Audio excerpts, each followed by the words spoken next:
my job as host of Queensland Weekender, I get to travel the length and breadth of Queensland, showcasing the very best of what our state has to offer. And what I've learned over the years is that a road trip is the ultimate way to get around. There's a network of roads and highways that'll take you where you need to go. But that begs the question, just what are Queensland's great drives?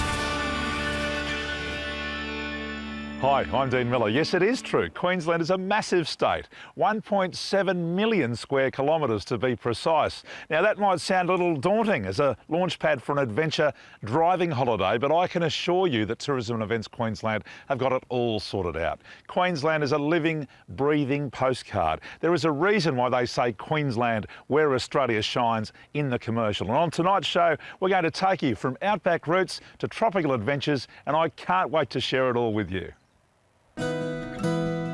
A favourite drive of mine is the Capricorn Highway. Heading west from Rockhampton to Longreach, there's plenty to explore, including towns like Emerald, the gateway to Central Queensland's gemfields. From Rockhampton, it's just a 270-kilometre drive. The people who run the visitor information centres around our state are a wealth of local knowledge. And in this instance, at the Central Highlands Visitor Information Centre, Peter Grigg is sharing a bit around. So we're on our mosaic walkway. This is a centenary of the Federation, one of the projects that we put in place here. This is 100 years in 100 metres. All the mosaics were created by local artists, and each one has a different story to tell. This is where the three rivers of the Nagoa, the Comet and the Mackenzie all run in together to form that Mackenzie river system. And of course that river system just recently came right through here, didn't it? In 2008 and 2011, where we're standing right now, we would have been up to at least over our knees in water. You're lucky your painting didn't get wet then. Well, mate, if it ever happened again, I know where I'm going to sleep.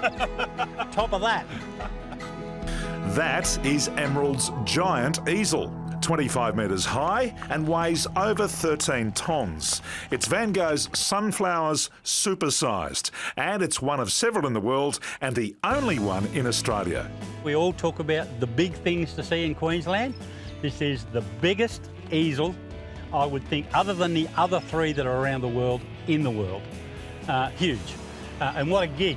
The bloke comes back about every 15 or 20 years and gives it a touch-up. He must have massive hands.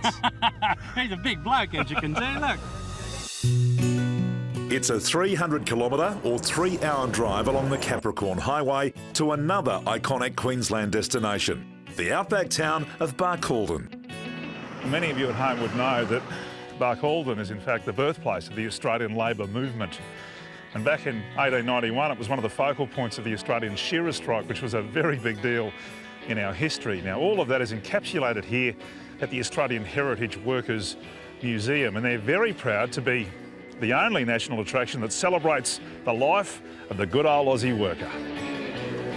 Bob Gleeson is the CEO, and although the museum boasts 15 exhibitions, like the AWU Shearers Hall and the Working Women exhibit, there is one that he's particularly proud of. So this looks like a tree with some special security. What's the story with this one? See, it's actually a clone of the Tree of Knowledge. Fortunately, people had the foresight to see that one day the tree would die, and it did. And of course, we have another Tree of Knowledge, and that's why we call it the young'un. A favourite pastime for Barcaldine locals and for visitors is heading down to the weir for a spot of fishing. The inland waterways lend themselves to family fishing. The kids can catch a fish and not worry about seasickness. And the setting is peaceful and the company is always fun. Meet the Mayor, Rob Chandler. Hey mate, you're still putting Barkey on the map. We've got a wonderful dinner planned tonight. Tell me what's been going on in the Shire, in the region.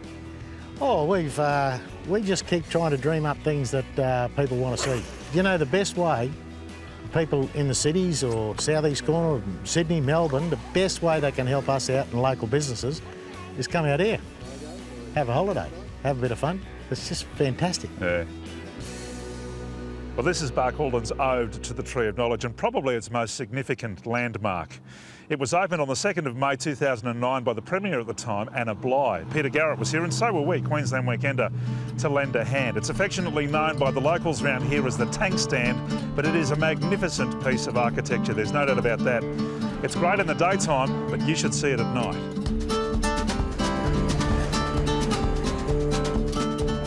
A night at the Tree of Knowledge is a sight to behold. The interplay between architecture and light is quite breathtaking.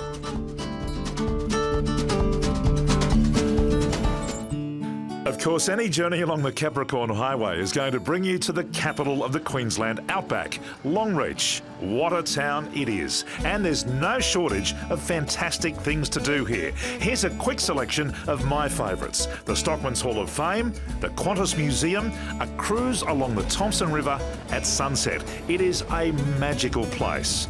It's what helps make the Capricorn Highway such an iconic Aussie driving adventure.